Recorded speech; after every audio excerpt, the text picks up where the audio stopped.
So today we're going to be looking at Finviz.com. Now in my opinion, this is one of the best free stock screeners that you could find. Now it also has a visualization tool or a heat map to help you look at sectors as a whole, but I'll get into that later. Now Finviz could help you do market research if you want to look into stocks that are worth trading. Now remember, a majority of this website is free. You can register and create a profile so it can save your stocks, your watch list, and your settings and presets. But if you wanted to, they have an elite plan, which is a monthly subscription. It gives you some more advanced features. Now right at the top of the homepage is going to give you a snapshot of the Dow, the Nasdaq, and the S&P with a little bit of information of how each stock is doing, along with the bear and bull index. Now right under the snapshot, there's two sections. These are going to be dedicated for the highs and the lows of the day. To the right of it is going to be the heat map. I'll get into that a little bit more later.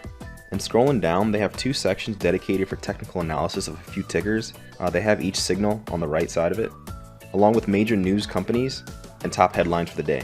They have an economic release for the day along with the weekly earning releases. And at the bottom of the page, they have all the latest insider trading and the top insider trading for the companies, along with the top futures and forex pairs.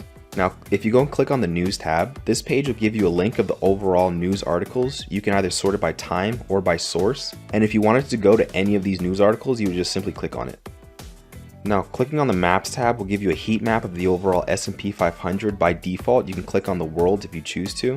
You can even sort by relative performance. I'm going to click year to date, and this can give you a good visual in finding different sectors that are doing better than others. So for this, you can see that healthcare, energy, and utilities are doing better than the majority of the market. Now, this is just a good visual tool to have for the S&P if you want to view the market as a whole. Now, going to the stock screener, which is a tool that allows you to sort through available stocks in the stock market based on your selected criteria. Now, if you wanted to create an account, you'd be able to put in your presets, but I'm not logged in.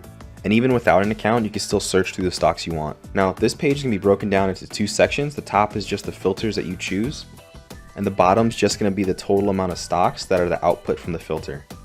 Now, you can see there's no filters set, so it's showing all of the stocks, which is around 8,500. Now, for the filters, it's set to three different tabs: descriptive, fundamental, and technical. I'm just going to select all so I can see every option. Now, for this example, I'm going to be setting a market cap for companies with over $2 billion. One that's at least paying out a dividend, one with a low PE, and within the United States. Now, as I was selecting a few filters, it was updating the output of stocks. So right now we currently have a total of 36, down from 8,000. Now from this list, you can sort it by whatever you want. You can sort it by volume if you're looking to a company with a lot of liquidity. And from this list, you can change the different views of the stocks, like valuation, financial ownership, performance year to date. But for me, I like the snapshot view.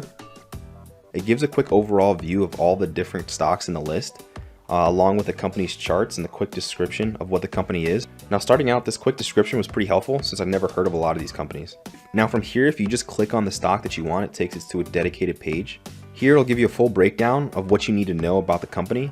Now on the company's chart, Finviz already gives you a technical analysis, but if you want to disable that, you would just change the candle type. On this page, the only thing that's pretty limited would be the financials of the company. Unless you have the Finviz Elite option, you can't see past 2 years, but there's a few sources if you scroll to the bottom of the page where you can see you can open it up in Yahoo Finance or MarketWatch. Where Finviz stopped at 2020, if you click on MarketWatch and go to the Financials tab, it goes back to 2017. Now, the last few tabs on Finviz will be Groups, which gives you another visual comparing the different sectors. Portfolio, which if you have an account, gives you a place to track your stock portfolio. Insider, which gives you another list of insider trading within companies.